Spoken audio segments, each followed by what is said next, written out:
A warm and friendly hello, welcome to lovely Las Vegas for Coast to Coast Soups with myself, Greg Peterson, now part of the VSiN Family Podcast. We've got an excellent podcast for you.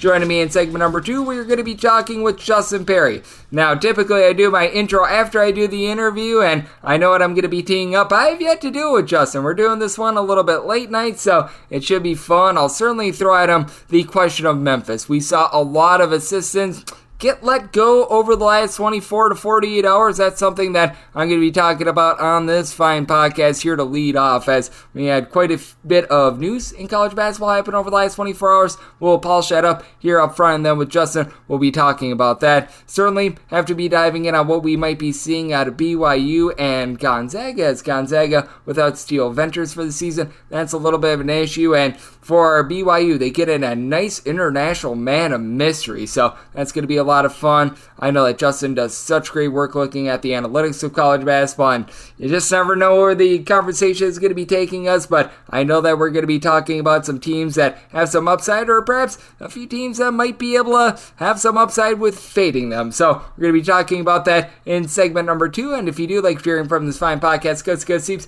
you're able to subscribe wherever your podcasts, Apple Podcasts, Google Play, Spotify, Stitcher, and TuneIn. If you have a question, comment, segment idea, what have you for this podcast, you have one of two ways we offer those in. First one is my Twitter /X timeline at @unit_D1. Keep in mind, letters EM, they mean does not matter, so as per usual, please do send these into the timeline. And the other way is find an Apple Podcast review. If you rate this podcast 5 stars, it is very much appreciated. And then from there, you're able to fire in whatever you'd like to hear on this podcast via that 5-star review. And we saw 2 big pieces of news from college basketball over the last 24 hours. BYU gets a nice pickup from Mihailo Boskovic. Hopefully I said that correctly. We did our best on the pronunciation, but Boskovic, you may recall, he was a part of the Serbian team that was over at the European FIBA Under-20 tournament, and he was the MVP of that tournament. He's 6'10". He is a sniper from three-point range. This is someone that I think is going to be very good for this bunch, and for BYU, it's going to be interesting to see how they function, as you have to figure that with a coach in Kevin Young, who comes over from the NBA, being a part of the Phoenix Suns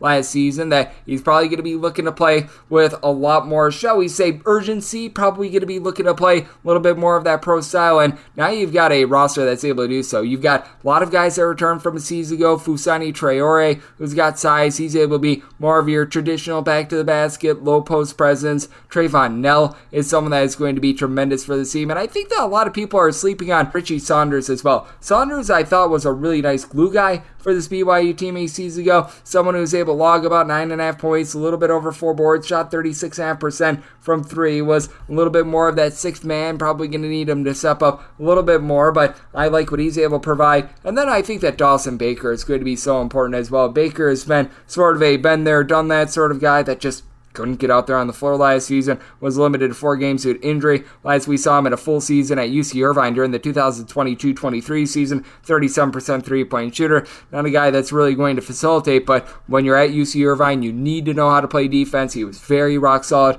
on that front while being a very good scorer as well. So I do like the way that things are coming together for BYU, and you've got to love just what they all have returning in general. They've done a nice job of being able to maneuver in the transfer portal as well. So I take a look at this BYU team, and I do think that now they've got all the goods to be able to really make some noise out there in the Big 12, where we know that it's going to be so rock solid. We know that the biggest pickup for them is going to be Arizona, with the rest of the teams coming into the conference certainly having a few question marks, but when it comes to having Kansas, Houston, Iowa State, Baylor, Texas Tech, this is going to be a cutthroat conference that BYU is going to need to try to maneuver through, but they've got one of the better home court advantages in all of college basketball, and this I thought was massive for them, and this is also massive. Just what we're seeing with Memphis right now, a Memphis team that, for Penny Hardaway, I wish I could put it any other way. He has just done less with more, and for Penny Hardaway, one of these cases where are the excuses going to end with him? Because I fully recognize that he was amazing for Memphis, and if you move on from Penny Hardaway as a coach, the level of talent itself you're going to be able to get in is going to be a little bit lesser, but perhaps that lesser talent might be a little bit more, shall we say, put together. It might gel a little bit better, because, I mean, at this point, it's just been absolutely ridiculous what we've seen out of him, as Slick Rick Stamsbury was brought in as an assistant coach for him. You also had Farragai Phillips, Jermaine Johnson, and Jamie Rosser, all depart the program. Like, my goodness, it makes 8 staff members that have left the program here in the offseason. At what point does Memphis actually point the finger at Penny Hardaway like many of us have? Like, I'm not even going to sit here and say, oh, a lot of people are giving Penny Hardaway a pass. There have been many people, much like myself, whether you're a handicapper, whether you're someone in the media, whether you're just a casual everyday fan, that we have all been asking the question, at what point does Memphis actually blame Penny? And I mean, for Memphis, it's a tough situation, but it's much like we were seeing with Michigan over the last, shall we say, 12 or so months, when Juwan Howard just was not getting the job done for them. With Memphis, they had that rough game against Florida Atlantic in the NCAA tournament, where if that game goes their way, who knows how we're talking about Memphis right now. Who knows how that shakes up, because I thought that whoever was going to be able to win that game was going to be able to make a run in the NCAA tournament. Florida Atlantic, they make the Final Four, and Memphis had the chops that season, just like Memphis this year. They have the talent to be a really, really good team. They should be able to win the American going away with their overall level of talent. I just don't feel good that they're actually going to be able to do so, because even though you bring in Tyrese Hunter, a guy that has been there, done that at the Division I level, he was rock solid at Iowa State, was a nice double-figure scorer at Texas, played really well off of Max Abmas, PJ Haggerty, 20-plus point per game scorer in the conference a season ago, Dane Danger, someone who was a nice cog for Illinois last season, Nick Jourdain, you just go down the list. They've got Moussa Cisse back for a second go-around with Memphis. Like, you've got a locked and loaded roster, a team that I feel like on paper they're a top 25 team. Guess what? I'm not handicapping them as a top 25 team right now, because Penny Hardaway just continues time and time again to show that his teams don't have chemistry. And it goes into what we've seen out of them on the floor. Typically, where Memphis goes wrong is they turn the ball over a little bit too much. They make mental mistakes. They're unable to close out. They're like your buddy at the bar. They can't close. And that's the biggest issue right now that I have with Memphis. And this just speaks a little bit more to it. I think the fact that you've got all these staffers leaving, the fact that you just had this Memphis team that year in and year out, great expectations have been placed upon them, and year in and year out, they have not been able to measure up, should be telling you something. So very interesting to see what is going to be happening at Memphis the next few days, if that leads to anyone deciding that they are going to go away from the program, because as of right now, they have retained the full roster, but that is certainly something that I'm going to be taking a look at, and that's something to watch moving forward. So it's not quite a bit in college basketball on Wednesday. You typically don't get that out of college basketball here in early September, so a nice little bit of a treat. And I do want you guys, by the way, to send in those Twitter/X questions, because typically we don't get this sort of news in college basketball on a random early September day. So do want to know what you want to hear on this podcast, so that way I can best set you up for what is going to be a tremendous college basketball season. We're 2 months away, and I'll be with you guys every single day on this podcast. And coming up next, we're going to have a great chat with our good friend Justin Perri over at Chalkway Bets here on Coast to Coast Hoops with myself, Greg Peterson, now a part of the Beast and Family Podcast.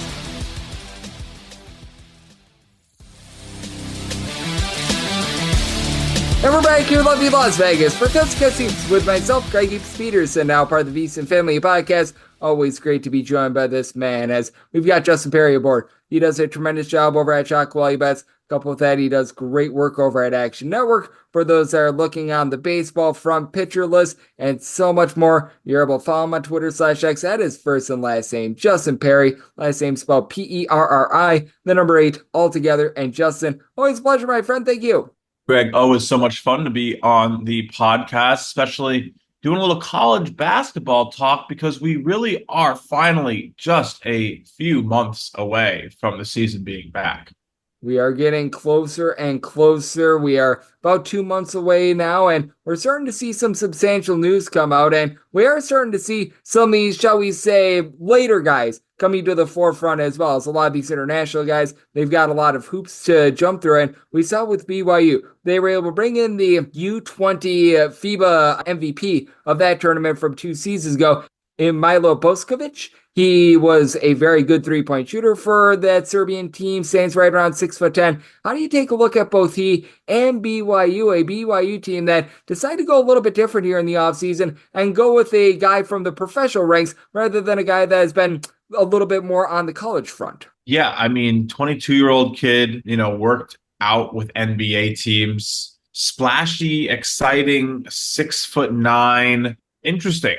Honestly, recruit here for BYU. Kevin Young continuing to do interesting things here in Utah. I think this is going to be another fun season for BYU. Boskovic, I think that's how you say it. Well, I'm sure we're all going to learn quite shortly this year.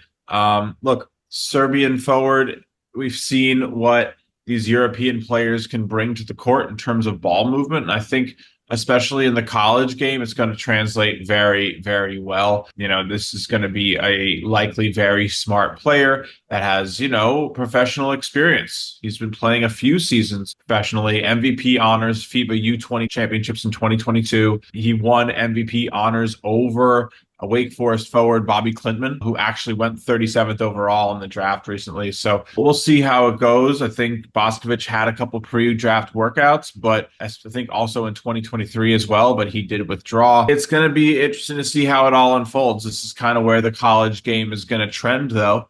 I won't be surprised if this is, something we talk about a lot in coming seasons where guys come from Europe and then go to college. It's probably a little bit easier to get eyes on you, maybe less so in a year or two from now as, the game continues to shift overseas a bit.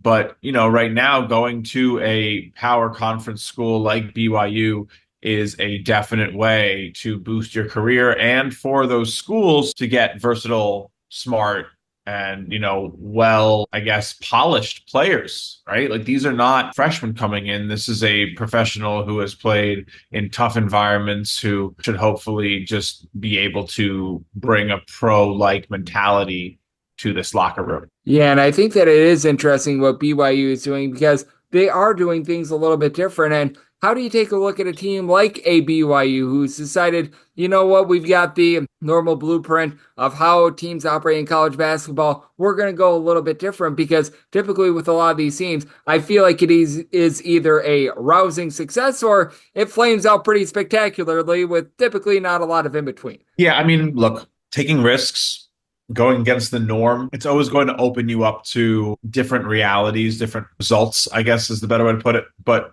I think it's worth the risk because if you do it right, you probably have a better chance to make something of it, being the trailblazer, being the one who does it first, getting ahead of the pack. I mean, college basketball is very much a copycat league. If this goes well and BYU can start to create a international culture and, recruiting presence there, and this is a success, bringing Boskovic in from Serbia, again, this, I think, gives them an advantage if it goes right.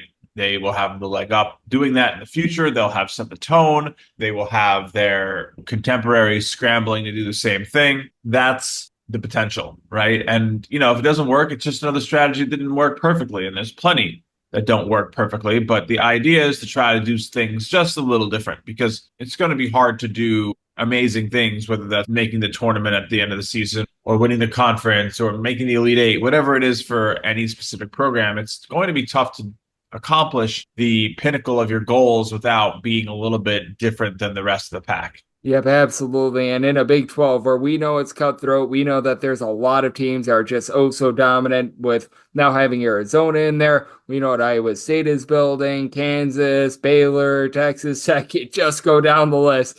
Man, it is one of those things where I do like the risk that BYU are taking. As joining me on the show, we've got Justin Perri, who does great work over at Shot Quality Bets, joining me on Cusco Soups, and have to dive in on this as well, because when it comes to our handicapping, typically something that we're not putting a ton into is like assistant coaches, what have you, but I just can't help but look at this situation and shake my head as Memphis has now let go of 8 staff members here in the offseason, including Slick Rick Stansbury, who at this time, about 18 or so months ago, he was the head coach over at Western Kentucky, known as one of the better recruiters in all of college basketball. Just how do you take a look at this Memphis bunch, especially with, if you want to take a look at things on the court, they just flat out have underachieved under Penny Hardaway year after year. Yeah, I mean, Stansbury, former coach at Mississippi State, Western Kentucky, he's the lead assistant. It's not a great energy, honestly. And I think you can start to get that feel early on. And it's tough. We've seen it, I guess, with maybe some smaller schools really kind of see everything come to a cataclysmic end very quick. And some of these seasons never have a chance. But I do trust Penny Hardaway maybe a little bit more. And this Memphis program a little bit more than the average school to sort of have this not impact too much. I say too much with some hesitation because it's definitely going to be tough to get off the ground running. This is not when you want to be doing this, right? Like you want the full off season with your coaching staff. You don't want to be, sitting there with 60 days left to the season starts trying to figure out, plays and how you're going to run your offense and getting to know new staffers and all this stuff, new assistants working with the team. So yeah, this is not exactly what you want to see, but I wasn't betting on Memphis to win it all this year. So I'm not really going to change much betting strategy. I think they'll still be plenty formidable. They might just honestly be a team you could target early in the year. It might take some time for them to get some air under their wings. Yep, absolutely. And when it comes to the American Conference as well, I just view it as an interesting conference because both of us coming into the season were a little bit bearish on Florida Atlantic, and Florida Atlantic had a few triumphs when it came to their non-conference play. As we know, in conference play, if you were betting against them, you made a lot of money. UAB is bringing back darn near everyone from a season ago. Maybe I'm just a schmuck for this, but UTSA, meet me for the Roadrunners. They brought in a whole bunch of guys that I really like as well. And for Memphis, while they should be that top team in the American, I just go back to it with Penny Hardaway. The way that he's done less with more has me just very concerned about this team in general, especially with an American where I do feel like there's quite a few teams that bring in/bring back quite a few nice players. It's going to be interesting to see how it goes in that American for sure. Florida Atlantic last season was such a unique spot with making that run into the tournament. Knocking off Memphis. Right. Yeah, exactly. And could have been one or the other, right? And we saw that game came down to a very last play. And honestly, FAU capitalized on that and made a big run and made a big name for themselves. Vlad Golden Dusty May at Michigan this season, likely because of that, right? Like that's a cause and effect, the butterfly flaps its wings type of thing. Penny Hardaway, probably a little mad about that still to this day. I know I was annoyed. I had Memphis. It's a very unique scenario. And I think with the coaching change at FAU, if they have any lasting bit of carryover, I mean, John L. Davis has gone too. If there's anything the reputation brings to them, I think you got to fade it. I think they probably have a very bad year in the conference. I do think you can probably look at UAB as the team that's going to come out of that and benefit the most from it. Memphis, again, could just get off the ground running slow, and that might be all a team like UAB needs, who just perennially puts together great teams and has, a really strong process of how they develop baskets. They just shoot a lot of threes, which is super valuable, of course, if you have the shooters to do it, and they tend to. This is probably a good spot to continue to fade FAU this season and just honestly continue to look for teams that maybe made a bit of a name for themselves with a little bit of a lucky run and going against them early as the market kind of corrects. Absolutely. I think that American is going to be a fun one. As we recall last year, it was South Florida that was really able to build themselves up as well. So I'm looking forward to that conference, and I'm looking forward to this team as well with Gonzaga. They do lose Steele Venters for the season. I want to get your thoughts there because a lot was expected out of him, but as we know, Gonzaga was just fine without him last season. I look at them bringing in K-Leaf Battle, bringing back Ryan Nemhard, bringing back Graham Ike, and if there's a team that's able to absorb a blow like Gonzaga did with losing Steele Venters, it is them. Yeah, I mean, disappointing. I think it was going to be an exciting season for him. Eastern Washington transfer. It's heartbreaking, honestly. I mean, redshirt junior, I'm not really sure. It definitely is something they can absorb, but I do think it's handicaps their ceiling. I don't know if this is going to be that triumphant of a year for Gonzaga in terms of running through the tournament as they normally do. I mean, they should do fine out west. The conference is essentially structured for them to win it. Maybe a little bit of resistance there, but yeah, I don't think their regular season is going to see any problems. The lines might not be as large without Venters, but the big deal here is what it looks like in the postseason for this team. So how does it look in the tournament? And I do think it's a pretty major blow for their chances to do it all, right? Like, I don't think this is going to be Gonzaga's year without him. It might feel a little bold to say, but you need everyone. You can't be losing wing depth like this. So we'll see how it looks, but it's going to be a little interesting See how Khalif Battle does, Arkansas grad transfer coming in. It's going to be kind of fun to see. And yeah, Dusty Stromer's in there with young Sock Yo. But I'm not sure how all that's going to play out, honestly. It's going to be an interesting year for the Zags and the WCC for sure. Yep, there are some question marks there, but bringing back so much from a season ago, I think is going to be so important for them. And that's something that I do emphasize quite a bit when I do my research this time of year, as Justin Perri, who does such great work over at Chalk White Bets, he's joining me on Coast to Coast Soups. And just when it comes to how you prepare for the upcoming season, because now we're getting a little bit closer. These rosters, for the most part, are solidified, sans maybe one or two players that have like a waiver limbo or something like that. Just what are the things that you're looking at right now in terms of getting set for the upcoming season? Yeah, for sure. I think for me, it's really starting to understand how teams kind of are set to play, whether we're going to see a lot of, hero ball from certain specific players, or whether we're going to start to see teams really come out and spread it around. What our tendencies going to be like, how are coaches usually playing in their non-conference schedule. I kind of do a little bit of review, especially when you have new coaches, try to understand what they're going to bring to a program, how they've done when they maybe shift into a new school, those types of things a little bit. For me, my biggest edge in college basketball has always been evaluating games after they happen to try to understand what it means going forward. The first day of the season, 120 plus games coming down the pipeline.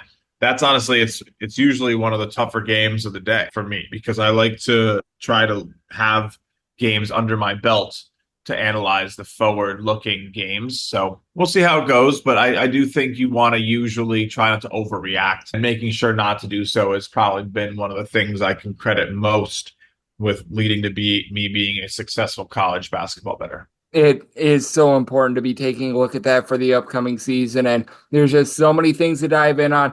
364 different Division I teams. And for those that might be a little bit starting out as well, what sort of advice would you give them? Because now is that time where if you haven't handicapped college basketball in the past, I still think that there's runway to get set for the upcoming season. I would say if you're trying to handicap this stuff like a week before the start of the season, you're going to be going up a creek without a rowing utensil. But I do think that for those that are a little bit newer to college basketball, I think that trying to find niches is really good rather than trying to attack the whole enchilada. By that, I mean looking at like specific conferences, things of that nature. Yeah, I'd honestly not only look for your own, part of college basketball where you want to specialize, but also maybe look away from the part where everyone else tries to, right? So the best part about college basketball is that, you don't have to only care about the teams that are on TV.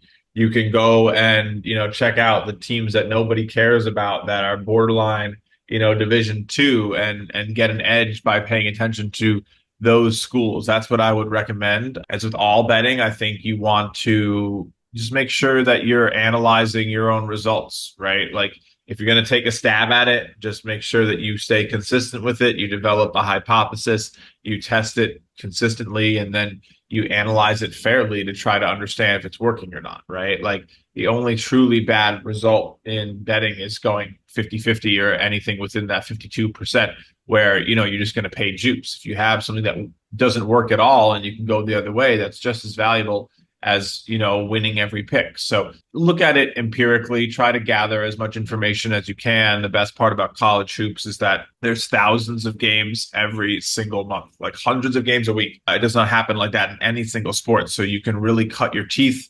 You can really get sharp and sort of pay your dues quickly. And you have a bad day, there's, 40 games the next day for you to bounce back. So high volume leads to good data, and college basketball really can help anyone get a lot of experience quickly in the sport, unlike anything else, right? So you get full WNBA seasons, every team, every game in college basketball in a week, because there's only 12 teams in the W. There's 360 teams in college. So yeah, pick your battlegrounds, really analyze what you're doing, and, stay consistent. Don't overreact. Try to just take as much emotion out of it as possible, because whenever you start getting wrapped up and concerned, anxious, worried, fearful, greedy, those human emotions do not help you win bets at all. That's my advice to someone just starting out. And when it comes to it as well, I always like to use this line as well. You get out what you put in as well. It's a little bit cliche, but it is also true in college basketball. And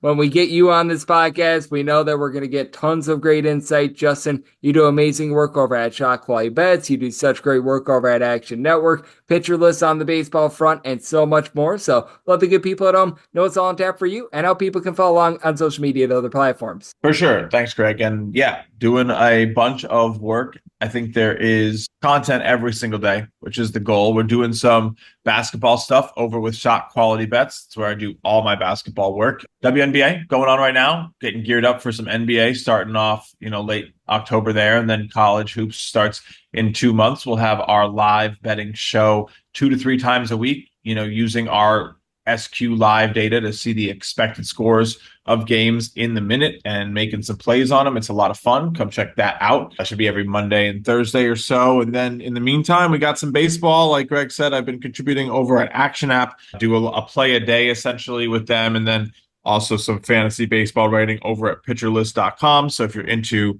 a lot of interesting baseball stats and fantasy baseball analysis, definitely check out Pitcher List. It's one of a kind stuff. I try to, write for companies that have some cool data and on all that stuff. So it's been a lot of fun. It is a lot of fun, and Justin does such great work on the baseball front, does such great work on the college basketball front, an absolute wealth of knowledge, does a great job, not just being able to take a look at the numbers, but is able to take what he's seeing and be able to utilize those numbers for a lot of good, and it's always very much appreciated on this podcast. A big thanks to Justin for joining me on Cuz Soups, now part of the VSiN family of podcasts. And if you do like what you're hearing from this fine podcast, Cuz Soups, you're able to subscribe wherever you get your podcasts, Apple Podcasts, Google Play, Spotify, Stitcher, and TuneIn. If you have a question, comment, segment, idea, what have you for this podcast, you have one of 2 ways we'll fire those in. First one is my Twitter/X timeline at Jaden_D1. Keep in mind, letters EM, they mean does not matter. So, as per usual, please do send these into the timeline. And the other way is find an Apple Podcast review. If you rate this podcast 5 stars, it is very much appreciated. From there, you're able to fire in whatever you'd like to hear on this podcast via that 5-star review. Conference previews are continuing on this podcast. WCC previews should be up within the next few days. I'm going to be working on the WAC as well, so we've got a lot that is going to be going down there, and I'm with you guys every single day on this podcast. Regular season, off season, rain, shine, it does not matter, and appreciate you all tuning in today, and I'll be back with you once again tomorrow. Thank you.